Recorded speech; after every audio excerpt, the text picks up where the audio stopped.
السلام علیکم ورحمۃ اللہ وبرکاتہ۔ الحمد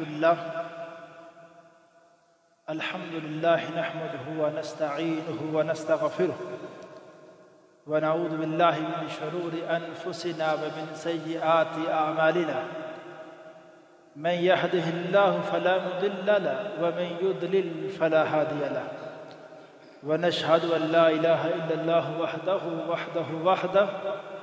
ونشهد أن سيدنا ومولانا محمدا عبده ورسوله. أما بعد فإن خير الحديث كتاب الله وخير الهدي هدي محمد صلى الله عليه وسلم وشر الأمور محدثاتها وكل محدثة بدعة وكل بدعة ضلالة وكل ضلالة في النار. اللهم صل على محمد وعلى آل محمد كما صليت على إبراهيم وعلى آل إبراهيم إنك حميد مجيد. اللهم بارك على محمد وعلى آل محمد كما باركت على إبراهيم وعلى آل إبراهيم إنك حميد مجيد. أعوذ بالله السميع العليم من الشيطان الرجيم من حمزه ونفخه ونفثه. بسم الله الرحمن الرحيم. وكم قسمنا من قرية كانت ظالمة وأنشأنا بعدها قوما آخرين. ہر قسم کی تحمید و ستائش، کبریائی بڑائی اللہ وحدہ لا شریک کی ذات کے لیے، اور اللہ تعالیٰ کی حمد و ثنا کے بعد بے شمار لا تعداد انگن درود السلام امام الانبیاء امام الحرمین سید الثقلین جد الحسن والحسین جناب محمد رسول اللہ صلی اللہ علیہ وسلم کی ذات اقدس و ذات طیبہ پر. حضرات، آج کے اس خطبہ جمعہ میں اللہ تعالیٰ کی توفیق اور فضل سے جس اہم مسئلہ کی طرف آپ احباب کی توجہ چاہوں گا وہ ظالم کا انجام ہے، اس دنیا کے اندر بھی اور آخرت کے اندر بھی. سب سے پہلی بات یہ ہے کہ اس زمین کے اوپر جو سب سے بڑا ظلم ہے اور سب سے بڑی ناانصافی ہے وہ اللہ تعالیٰ کے ساتھ کسی کو شریک ٹھہرانا ہے. اس سے بڑا ظلم کوئی نہیں، اس سے بڑی ناانصافی کوئی نہیں. اس لیے قرآن نے واضح طور پہ یہ بات کہی ہے، ان الشرک لظلم عظیم. شرک تو بے شک بہت بڑا ظلم ہے. کہ یہ کس طرح ناانصافی ہے کہ اللہ یہ سمجھانا چاہتے ہیں کہ ایک وہ خالق، وہ مالک جس نے آسمان و زمین کو پیدا کیا اور وہ اس آسمان و زمین کے پورے نظام کو وہ چلا رہا ہے، جتنے بھی اس میں مخلوقات سب کو اس نے پیدا بھی کیا، ان کو رزق بھی دے رہا ہے. جب سب کچھ ان مخلوقات کو دینے والا وہ اللہ ایک ہے تو پھر کتنی ناانصافی والی بات ہے کہ اس کی مخلوق میں سے کسی کو اللہ کے برابر کہہ دیا جائے. تو اللہ نے اس لیے قرآن میں کہا کہ شرک سب سے بڑا ظلم ہے، یہ سب سے بڑی ناانصافی ہے. دنیا کا سب سے بڑا عدل یہ ہے کہ اللہ تعالیٰ کی صفات وہ صرف اس اکیلے کی صفات ہے، ان صفات میں کوئی اس رب کا شریک نہیں ہے. اگلی بات، یہ جو ظلم ہے میرے بھائی، یہ ایک ایسا گناہ ہے جس کو رب تعالیٰ نے اپنی جان کے اوپر اللہ نے کہا کہ میں نے خود ظلم کو اپنے اوپر حرام کر دیا ہے. اس بارے میں حدیث کیا ہے کہ اللہ کے رسول علیہ الصلوۃ والسلام نے فرمایا کہ اللہ تعالیٰ نے یہ بات ارشاد فرمائی ہے کہ اللہ فرماتے ہیں یا عبادی اے میرے بندو، انی حرمت الظلم علی نفسی، میں نے اپنے نفس پر، اپنے جان پر ظلم کو حرام کر دیا ہے کہ میں کبھی ظلم نہیں کرتا ہوں۔ اور اللہ نے دوسری جگہ پہ یہ بات ارشاد فرما دی نا، اللہ تو ایسا انصاف کرنے والا ہے کہ جب وہ اپنی عدالت لگائے گا، لوگوں کے معاملات کو چیک کرے گا، اللہ فرماتے ہیں کسی کے ساتھ ذرہ برابر بھی ظلم نہیں ہوگا، ذرہ برابر بھی ناانصافی نہیں ہوگی۔ ہمارا کوئی فیورٹ نہیں ہے، ہمارا کوئی اتنا قریبی نہیں ہے، رشتہ داری کے معاملات میں یا اپنے معاملات میں قریبی، محلے داری، فلاں فلاں جو کہ دنیا میں سفارشیں چلتی ہیں، اللہ کہتے ہیں کہ میرا کوئی اس کے اوپر، اس سارے معاملات میں میرے اوپر کوئی بندہ روب نہ رشتہ داری کا، نہ اپنا بہت ہی قریبی ہونے کا، نہ محلے دار ہونے کا، کسی بھی طرح سے کوئی بندہ مجھے بلیک میل نہیں کر سکتا ہے۔ اس لیے میں فیصلے کروں گا تو مکمل انصاف کے ساتھ۔ بعض اوقات لوگوں میں بھی بعض لوگ انصاف کرنا چاہتے ہیں، انصاف کرنا چاہتے ہیں، لیکن ان کو ان کے دوست انصاف نہیں کرنے دیتے، رشتہ دار نہیں انصاف کرنے، وہ مجبور کر دیتے ہیں کہ یہ فیصلہ کر دو، یہ اس معاملے میں فلاں جگہ دستخط کر دو، فلاں معاملے میں بس یہ رائے دے دو، نہیں تو برادری پوری آپ کے خلاف ہونے والی ہے، پورے محلے میں آپ کے ساتھ یہ ہونے والا ہے۔ اللہ کہتے ہیں میرے اوپر تو کوئی بندہ اس طرح کا پریشر ڈالنے والا نہیں ہے، ہم فیصلہ کریں گے انصاف کے ساتھ۔ اور فرمایا وَجَعَلْتُهُ بَيْنَكُمْ مُحَرَّمًا، اے لوگو، اے میرے بندو، میں نے ظلم کو تمہارے درمیان بھی حرام کر دیا ہے کہ تم بھی ظلم نہ کرو، فَلَا تُظَالِمُوا، آپس میں ایک دوسرے کے اوپر ظلم نہ کرو، میں نے تمہیں بھی منع کر دیا، جب میں خود ظلم نہیں کرتا ہوں تو تمہیں بھی منع کر رہا ہوں کہ یہ ظلم نہیں کرتا۔ اور اسی طرح اللہ تعالیٰ نے اللہ کے رسول علیہ السلام کی یہ حدیث، جب ایک راوی ہیں اس حدیث کے ابو ادریس خولانی رحمہ اللہ، جب وہ کہتے ہیں نا کہ اللہ کے رسول علیہ السلام نے یہ بات ارشاد فرمائی ہے کہ اے بندو، میں نے ظلم کو اپنے اوپر حرام کر دیا، وہ کھڑے کھڑے گھٹنوں کے بل بیٹھ جاتے، گھٹنے ٹیک کے اس طرح کہتے ہیں میرے رب نے کتنی شاندار بات کہی کہ ظلم نہ کرو۔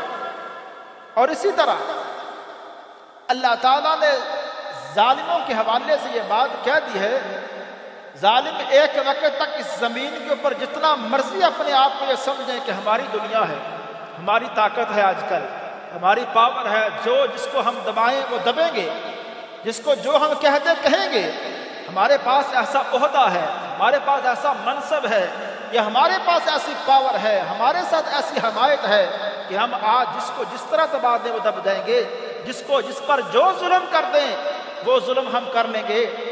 اللہ کہتے ہیں ایک وقت آئے گا وَمَا لِلظَّالِمِينَ مِنْ أَنصَارٍ، ایک دن آنے والا ہے کہ ظالموں کے لیے پھر کوئی بھی مددگار نہیں ہے۔ یہاں یہ جو لفظ ہے نا انصار کا، عربی گرامر کے اندر ایک، آپ سر اردو گرامر کے اندر ایک نکرہ ہوتا ہے کہ معرفہ ہوتا ہے، عربی زبان کے اندر بھی ایسے ہی۔ یہاں جو لفظ ہے انصار، اس کو شروع میں الف لام نہیں ہے، اس کا ایک خاص مطلب یہ ہے کہ کوئی خاص مددگار کی بات نہیں ہو رہی، کوئی بھی مددگار نہیں ہوگا، عام نکرہ کہ روز قیامت یا ایک دن اس زمین کے اوپر بھی ایسا آئے گا۔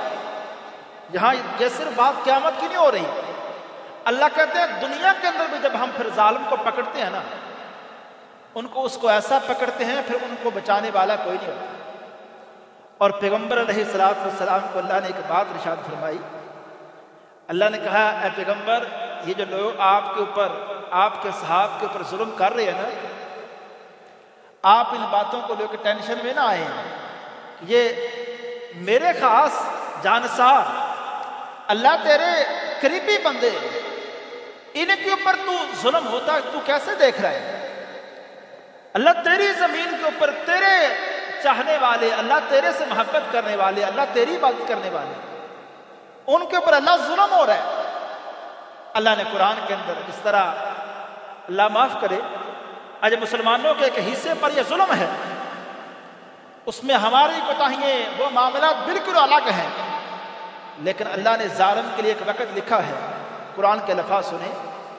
اللہ فرماتے ہیں فلا تعجل علیہم انما نعد لہم عدا. اے پیغمبر ان پر عذاب کی آپ جلدی بات نہ کریں. آپ یہ نہ کہیں کہ ان پر جلدی عذاب لے آئیں. ہمارا جو عذاب کا وقت ہے آپ ان کے بارے میں جلدی عذاب کا مطالبہ نہ کریں. ہم نے ان کو مہلت دی ہے. اور آگے لفظ دیکھیں قرآن کے. اللہ فرماتے ہیں انما نعد لہم عدا. ہم نے تو ان کے دن گن دیے ہیں.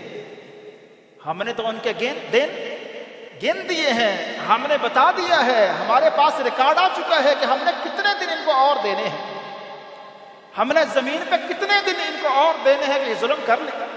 پھر جب ہم پکڑیں گے, اللہ نے پھر وہ مثالیں اس دنیا کے اندر رکھ دی ہیں. اللہ کہتے ہیں اے لوگوں قرآن پڑھو, ایک ظالم کا تذکرہ پڑھو. فرعون تھا, بچوں کو, ایک قبیلے کے بچوں کو بچپن کے اندر ذبح کر دیتا تھا. ایک وقت تک اس نے ایک علاقے پر ایک لوگوں پر ظلم کیا ہے. لیکن اللہ فرماتے ہیں اس ظالم کا کیا بنا. پھر ایک دن ہم نے اس کو غرق کیا. جب ہم نے غرق کیا پھر کوئی اس کو بچانے والا نہیں تھا. پھر اس کے ساتھ اس کا وہ واقعہ, اس کا تذکرہ ہم نے قرآن کے اندر لکھ کر, یہ بتا کر, یہ سب کچھ اس کی یہ ساری کی ساری یہ جو کہانی ہے ہم نے قرآن کے اندر ذکر کر کے یوم آخرت تک ہم نے اس کو عبرت کا نشان بنا دیا ہے کہ لوگ سیکھیں کہ اتنا بڑا ظالم جو اپنے آپ کو آنا ربکم الاعلی کہتا تھا کہ میں تو اس زمین پر سب سے بڑا رب ہوں. اللہ کہتے ہیں ہم نے اس کو ایسا پکڑا ہے, پانی کے اندر غرق کر دیا. پانی اپنے اوپر سے ہٹا نہیں سکا, حالانکہ جب وہ داخل ہوا تھا پانی رکا ہوا تھا. اس کے اندر اتنی پاور نہیں تھی کہ ہم نے جو پانی پیدا کیا ہے, ہم نے جس پانی کو روک کے رکھا تھا اس کو وہ بھی روک کے رکھ لیتا. ہم نے موسیٰ کے لیے روکا نا. اللہ کہتے ہیں ہم تو پھر رب ہوئے نا. تو ہم نے موسیٰ کے لیے جب چاہا روکا نا. اگر وہ رب تھا تو اپنے لیے روک لیتا. ہم نے تو موسیٰ کے لیے پھر روک کے دکھایا. ہم نے تو موسیٰ کے ساتھیوں کو اس پانی سے, اسی سمندر سے, ہم نے تو گزر کے دنیا والوں کو بتایا کہ رب ایک ہی ہے. اس جیسی پاور کسی اور کے پاس نہیں ہے. اور اسی طرح اللہ تعالیٰ نے ایک بات ظالموں کے حوالے سے قرآن کے اندر یہ بھی کہی ہے. اللہ کہتے ہیں ظالم جب اس زمین کے اوپر ظلم کو ایک لمبا وقت تک لے کے جاتے ہیں اور ہمارے طے شدہ وقت تک لے کے جاتے ہیں, تو پھر ایک وقت آتا ہے وَكَذَلِكَ نُوَلِّي بَعْضَ الظَّالِمِينَ بَعْضًا بِمَا كَانُوا يَكْسِبُونَ. پھر ہم ان ظالموں کے اوپر, ان کے خلاف ہی, ان کے اوپر ہی ایک دوسرے ظالم کو مسلط کر دیتے ہیں. وہ دوسرا ظالم پھر اس ظالم کے اوپر ظلم کرتا ہے. ہم کہتے ہیں, اللہ کہتے ہیں یہ دنیا کے اندر ہمارا وہ سزا دینے کا طریقہ بما كانوا يكسبون, جو انہوں نے پہلے ظلم کمائے ہیں ہم دنیا کے اندر ان کو اس کا بدلہ دے دیتے ہیں. اور اسی طرح اللہ تعالیٰ نے پوری انسانیت, ایک جو اللہ تعالیٰ نے اس زمین کے اوپر واقعات ہوئے, جن ظالم قوموں کو اللہ نے پکڑا, ان کے حوالے سے اللہ تعالیٰ نے قرآن کے اندر خبردار کیا. فرمایا وَكَمْ كَسَبْنَا مِنْ قَرْيَةٍ, کتنی بستیاں ایسی گزری ہیں, کتنی بستیاں ایسی گزری ہیں كَانَتْ ظَالِمَةً, وہ ظلم کرنے والی تھی, جنہوں نے زمین کے اوپر ظلم کیا. اور ایسا ظلم کیا کہ جب قوم شعیب علیہ السلام نے اپنی قوم کو کہا کہ یہ ظلم نہ کرو, یہ ناپ تول میں تم کمی کرتے ہو, حالانکہ تم خوشحال لوگ ہو, تمہارے پاس پیسے کی بھی کمی نہیں ہے, لیکن تم نے اپنی ایک عادت, ایک روٹین بنا لی ہے کہ اس ناپ تول سے, کمی سے تم باز نہیں آتے ہو. تو قوم والے آگے سے کہتے ہیں اے شعیب, کیا آپ کی نمازیں ہمیں, آپ کو اس بات کا حکم دیتی ہیں کہ آپ ہمیں منع کریں, کہ آپ کی نمازیں آپ کو یہ سبق دیتی ہیں کہ ہمارے خلاف ہو جاؤ, ہمیں باتیں سناؤ, ہمیں تمہیں ایسے کاموں سے روک کیوں رہے ہو, تم کون سی نمازیں پڑھتے ہو.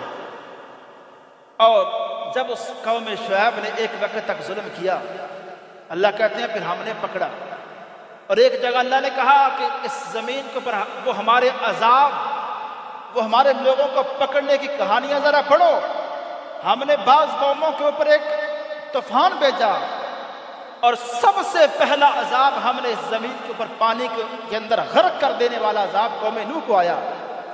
اور بعض قومیں، یہ قوم عاد جو اپنے آپ کو بڑی قوم سمجھتی تھی کہ ہم بڑی قوم ہیں، ہم پہاڑوں کے اندر رہنے والے ہیں، ہم بڑے طاقتور ہیں، اللہ کہتے ہیں جب ہم نے ان کو پکڑا، ہم نے کوئی سیلاب نہیں بھیجا، ہم نے کوئی تیز ہوا نہیں چلائی۔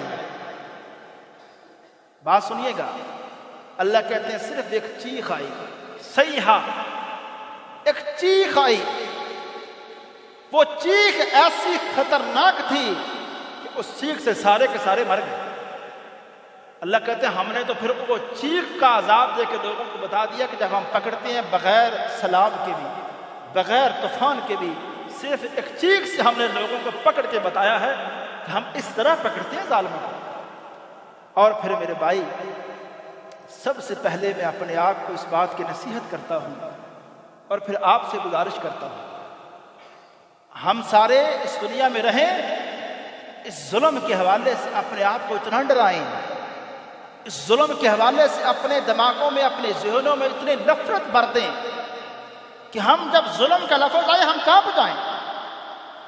یہ ظلم کرنے کی طرف ہم یہ جانا یہ دور کی بات ہے، ہمارے ذہنوں میں اس گناہ کے حوالے سے اتنی نفرت ہو۔ اور اللہ تعالیٰ نے اس طرح کی باتیں، یہ واقعات ہمارے سامنے اس زمین کے اوپر رکھے، اور وہ نشانات آج بھی اس زمین کے اوپر مکہ والوں کو بار بار کہا گیا، اے مکے والے تم تو سمجھو نا اس بات کو، صبح و شام تجارت کے لیے تم جاتے ہو شام کی طرف، ان سارے علاقوں سے ہو کے جاتے ہو، قوم شعیب کی قوم، مدین کا علاقہ ہو، عاد قوم عاد ہو، ان سارے علاقوں سے تم ہو کے جاتے ہو، آج ان جگہوں پہ رہنے والا کوئی نہیں ہے۔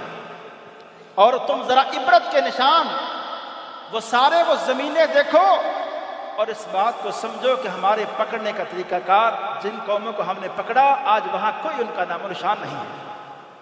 اور پھر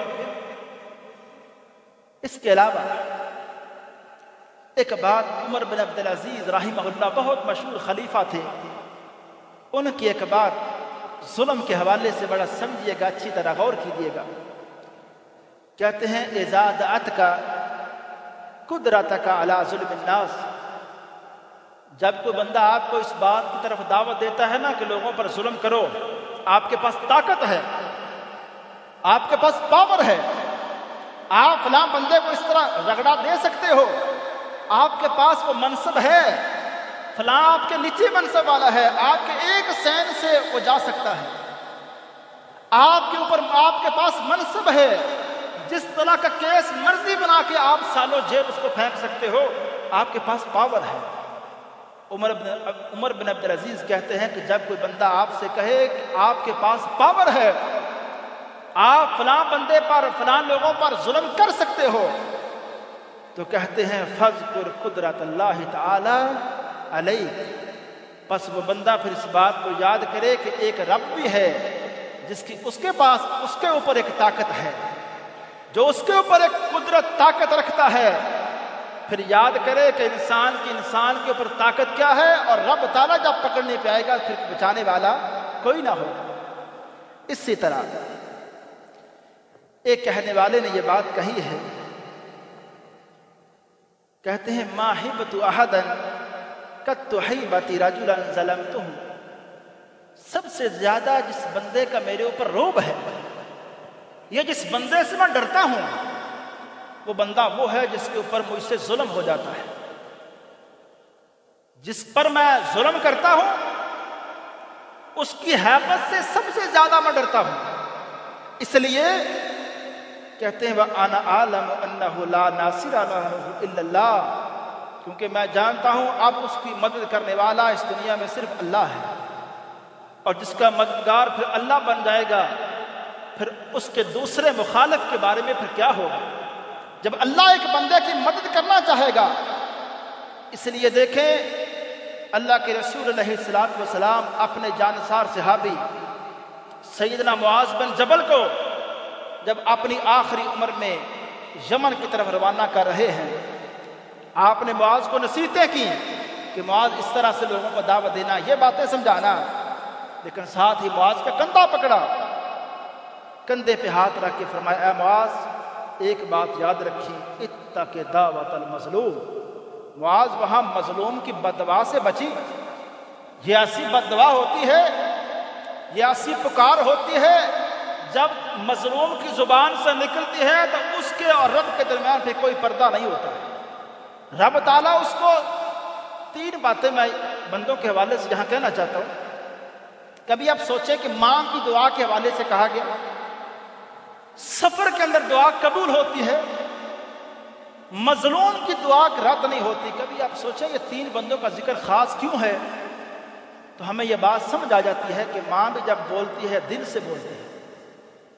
جب سفر کے اندر بندہ دعائیں کرتا اکیلا ہوتا ہے، کوئی دکھانا کسی کو مقصود نہیں ہوتا، وہاں بھی جو دعائیں ہوتی ہیں دل سے نکلتی ہیں۔ اور پھر مظلوم تو اللہ معاف کرے جب بولتا ہے تو دل کی پتہ نہیں کتنی درد کے ساتھ بولتا ہے۔ جب وہ بولتا ہے تو رب تعالیٰ کا عرش، رب تعالیٰ کو بھی غصہ آ جاتا ہے کہ اس بندے نے یہ بات کہی ہے کہ اللہ فلاں فلاں بندہ میرے اوپر ظلم کر رہے ہے، اللہ میں تو اس کو نہیں پکڑ سکتا، اللہ تو بے بس نہیں ہے۔ جب مظلوم اس طرح کے لفظ کہتا ہے اپنے رب کے سامنے تو پھر وہ ظالم، اللہ ایک مہلت دیتے ہیں ظالم، اور کیسی مہلت؟ اللہ کے رسول علیہ الصلوۃ والسلام ایک دن آپ نماز پڑھ رہے ہیں تو نماز کے دوران ابو جہل، عقبہ بن ابی معیط، کافروں کے 7-8 بندے، بڑے بندے وہاں بیٹھے ہیں۔ ابو جہل نے کہا کوئی بندہ ایسا ہے جو بندہ فلاں جگہ ایک اوجری پڑی ہے اونٹ کی، وہ اوجری اٹھائے اور اس محمد کے اوپر، پیٹھ کے اوپر سجدے کی حالت میں اوپر رکھ دے۔ چند شرارتی نوجوان کھڑے ہوئے، انہوں نے وہ اوجری اوپر رکھ دی۔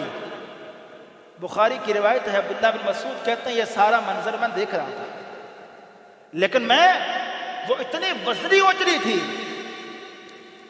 اس کو میں اٹھا نہیں سکتا تھا۔ اب ایک بندہ، اگرچہ ابن مسعود کمزور بندے تھے، اب سمجھے کہ جو ابن مسعود جس اوجری کو اٹھا بھی نہیں سکتے تھے، ایسے ہٹا نہیں سکتے تھے، کتنی وزنی ظالموں نے اوجری اللہ کے رسول علیہ الصلوۃ والسلام کی کمر مبارک کے اوپر رکھ دی سجدے کی حالت میں۔ ادھر سے کہتے ہیں کہ میں بھاگا، میں جا کے سیدہ فاطمہ سے آ کے کہا کہ آپ کے ابا جان کے ساتھ لوگوں نے یہ کیا ہے۔ وہ آئیں، انہوں نے جب اپنے ہاتھوں سے اس اوجری کو ہٹایا، اللہ کے رسول علیہ الصلوۃ والسلام کی سانسیں بحال ہوئیں اور آپ اتنے غصے میں آئے، آپ نے اس ٹائم پھر ایک بد دعا دے دی۔ آپ نے فرمایا اللہم علیک بقریش، اللہ اس قریش کو پکڑ لے۔ پھر نام لے دیے، کہا اللہ اس ابو جہل کو پکڑ لے، عقبہ بن معیط کو پکڑ لے، امیہ بن خلف کو پکڑ لے، عتبہ شیبہ کو پکڑ لے۔ ابن مسعود کہتے ہیں 7 بندوں کا اللہ کے رسول علیہ الصلوۃ والسلام نے نام لیا، اور میں اس بات کا عینی شاہد ہوں جن 7 بندوں کا آپ نے نام لیا تھا، غزوہ بدر کی جنگ میں وہ 7 کے ساتھوں اس کنویں کے اندر پڑے تھے، سارے کے سارے بدر کی جنگ کے اندر قتل ہو گئے۔ میں عرض کرنا چاہتا ہوں کہ اپنے معاملات، کسی کو تھپڑ مارا ہے، کسی کو گالی دی ہے، کسی کا حق کھایا ہے، میرے بھائی یہاں معاملے کو برابر کرنا بہت آسان ہے۔ اللہ کے رسول علیہ الصلوۃ والسلام نے ایک دن 2 بندے آپ کے پاس آئے، ایک نے کہا اللہ کے رسول فلاں جو زمین ہے وہ زمین میری ہے، دوسرے نے کہا اللہ کے رسول اس کی نہیں ہے، وہ زمین میری ہے۔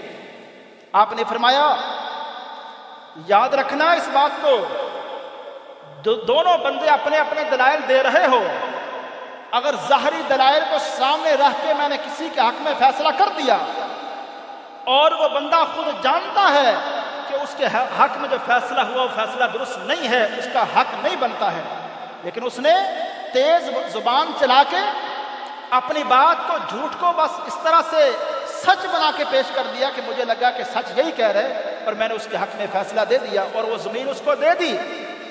فرمایا یاد رکھے وہ بندہ جتنی زمین کا ٹکڑا اس کو حق دیا گیا ہے، روز قیامت 70 زمینیں ساتھ اور ملا کے توق اس کے گلے میں ڈالا جائے گا۔ جب صحابہ کے سامنے آپ نے یہ بات کہی تو دونوں بندے جو آئے تھے یہ کہہ کے کہ اللہ کے رسول یہ زمین میری ہے، دوسرا بھی کہہ رہا تھا زمین میری ہے، جب آپ نے یہ بات بیان کی وہ اتنے ڈرے، ایک کہنے لگا اللہ کے رسول وہ زمین میری نہیں ہے، میرے بھائی کی ہے۔ دوسرے نے بھی کہا اللہ کے رسول یہ زمین میں نے نہیں لینی، یہ میرے بھائی کی ہے۔ ڈر گئے اس بات سے کہ یہاں کے معاملات پھر بھی گزر جائیں گے، لیکن وہاں کا معاملہ وہاں تو کوئی بچانے والا نہ ہوگا۔ اس لیے میرے بھائی یہ نمازیں، بیٹی کا حق مارنے والے کی نمازیں، لمبی چوڑی تہجدیں کچھ کام نہ آئیں گی جہاں بیٹی نے پکڑ لیا کہ میرے باپ نے مجھے حصہ نہیں دیا۔ میری بہنیں کھڑی ہو جائیں، آپ بیٹی کے ساتھ جتنی مرضی شفقتیں کر لیں، اس کو جتنا مرضی اس کے اوپر اخراجات کر دیں، میرے بھائی جو اس کا حق ہے وہ اسلام نے دیا ہے، وہ اللہ تعالیٰ نے دیا ہے۔ آپ ہم سب کون ہوتے ہیں اللہ تعالیٰ نے جو حق دیا اس کو نہ دینے والے؟ اور بندہ سوچتا ہی ایسی بات کیوں ہے کہ میں نے یہ بیٹوں کا حق ہوتا ہے، بیٹی کو فلاں فلاں میں نے اس طرح خرچہ دے دیا۔ نہ میرے بھائی، اس معاملے میں اور آپ ڈر جائیں، اس سارے معاملات میں یہ ظلم والا معاملہ ہے۔ مظلوم سارے اللہ کی ایک عدالت لگے گی۔ ایک دن فضیل بن عیاض کی ایک آخری بات کہتا ہوں، ایک دن وہ رو رہے تھے، کسی نے آ کے پوچھا ہے فضیل آپ تو بڑے نیک بندے ہیں کیوں رو رہے ہیں؟ کہتے ہیں رو اس لیے رہا ہوں کہ جس نے میرے اوپر ظلم کیا ہے جب اللہ کی عدالت میں کھڑا ہوگا اس کے پاس کیا دلیل ہوگی؟ وہ کون سے دلائل دے کے ثابت کرے گا اللہ میں ظالم نہیں ہوں، حالانکہ اس نے ظلم تو کیا ہے۔ اس لیے میرے بھائی ظلم کے حوالے سے اپنے دلوں میں، اپنے دماغوں میں اتنی نفرت پیدا کر دیں اور اپنے دماغوں کو اس حوالے سے اتنا ڈرائیں کہ کبھی اپنے معاملات میں، اپنی باتوں سے، اپنے عمل سے، اپنے دستخط سے، اپنے فیصلوں سے کسی بھی معاملے میں آپ ظلم کرنے سے بچیں اور اپنے آپ کا اس حوالے سے اچھی طرح جائزہ لیں۔ وما علیہ الا البلاغ۔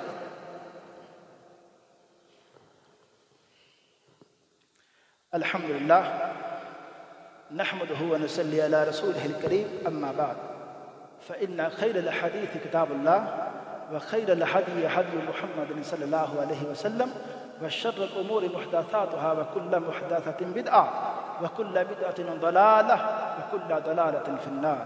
اللهم صل على محمد وعلى آل محمد كما صليت على إبراهيم وعلى آل إبراهيم إنك حميد مجيد۔ اللهم بارك على محمد وعلى آل محمد كما باركت على إبراهيم وعلى آل إبراهيم إنك حميد مجيد۔ ربنا آتنا في الدنيا حسنة وفي الآخرة حسنة وقنا عذاب النار۔ اللهم اشف مرضانا ومرضى المسلمين، اللهم اشف مرضانا ومرضى المسلمين، اللهم اشف مرضانا ومرضى المسلمين، اللهم إنا نسألك جنة الفردوس، اللهم أجرنا من النار۔